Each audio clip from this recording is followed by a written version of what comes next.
How do you go from 5 to 50? It's a miracle. How do you get a miracle going? Number one, do what you can. Don't leave out what you can, from writing a letter to your mother in Florida.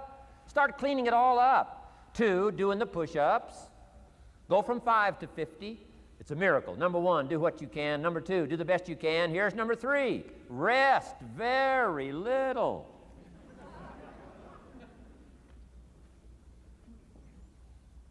Don't rest too long. Why? The weeds take the garden. Kids have got that figured out. You can't rest too long. Here's the clue. Make rest a necessity, not an objective. The objective of life is not to rest. The objective of life is to act. Think of more disciplines. Think of more ways and means in which to use your own wisdom and your own philosophy, and use your own attitude, your own faith, your own courage, your own commitment, your own desires, your own excitement. Invest it, invest it, invest it, invest it in discipline so that it's not wasted. The smallest of discipline. Thereby transform your life. Join the 5%, join the 10%, join the 3%. Guess when I went and got this little book, Richest Man in Babylon? The same day I heard about it. I went and got it. Somebody says, well, Mr. Rohn, does that make you different than most other people? And the answer is yes.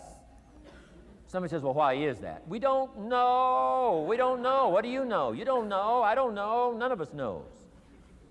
Some do and some don't. The numbers don't change. Only the faces change. From those who get in on a seminar like this, listen to a dynamic sermon, read a book, listen to some cassettes, take seriously the next conversation of a friend who wants to level with you, and do something about it. And you can walk away from the 97%, not live there anymore. Because if you don't, the next 6 years of your life will be like the last 6. Mr. Shove said to me, Mr. Rohn, 6 years now you've been working. I'm telling you, the next 6 years of your life is going to be like the last 6, unless you take advantage and start making these personal changes. I made the changes, totally revolutionized my life. So take a look at the next 5 years of your life. It's going to be like the last 5, unless you change. And if you will change, everything will change. Join the 5%. 10 years from now, the numbers are going to be the same. But I'm telling you, some faces in this audience can change and start showing up in the 3% crowd, and the 5% crowd, and the 10% crowd, and thereby dynamically affect your life and your future. Develop these strengths. Now here's the last ability. Develop the ability to share. Pass along to someone else. If you've picked up a good idea today, pass it along. Don't let it stay. Pass it along. A book, if you take one of these little books I've suggested home and it affects you, pass along. Say, hey, I found a book, really helped me. I found a book, got me thinking. I found a book, changed my health. I found a book, got me inspired. Pass it along, pass it along, pass it along. Here's what's exciting about sharing. If you share with 10 different people, they get to hear it once, you get to hear it 10 times. So it's probably going to do more for you than it is for them. But it's called what? Everybody wins. When somebody shares, everybody wins. Wow. Share your ideas, share your experiences, share your knowledge. You can have just as much pleasure as I do. I said, giving this seminar, this is one of my joys in life. Give a seminar like this, make the best investment I can of words and spirit and heart and soul and time, energy. I don't have to work this hard. But I gladly work this hard. Why? I want the return. Your words touch my life. See, that's heavyweight stuff. You can't buy it with money. But I'm telling you, you can get the same thing started by recommending a book.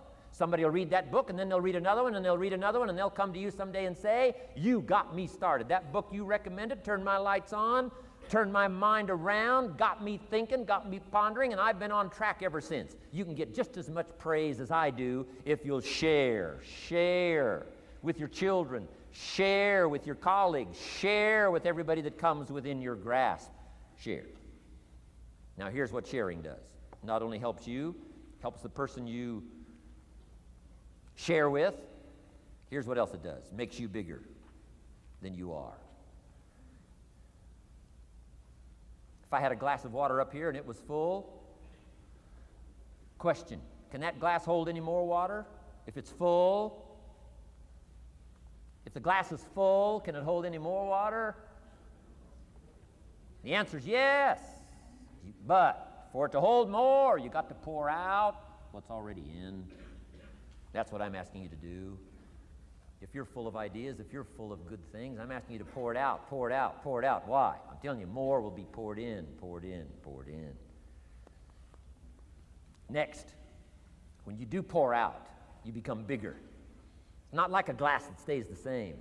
Human beings have the ability to grow in consciousness and awareness and capacity. It's unlimited capacity. I found out kids don't lack capacity. In Europe, the kids speak what? 2, 3, 4, 5, 6 languages. When I grew up, my father spoke German, never taught me. My mother spoke French, never taught me. They were trying to get away from all the old world languages back then. Had no concept how valuable languages were going to be in the future. Just didn't know. So they abandoned the German, abandoned the French. I could have learned all 3 languages instead of just English. My girls went to school in Beverly Hills. They've turned that around. In first grade now in Beverly Hills school system, they offer 3 languages besides English: French and German, Spanish. Why? Because kids can learn 2 languages just as easy as 1. Question, how many languages can a child learn? Here's how many. As many as you'll take the time to teach them. They do not lack capacity. They only lack teachers.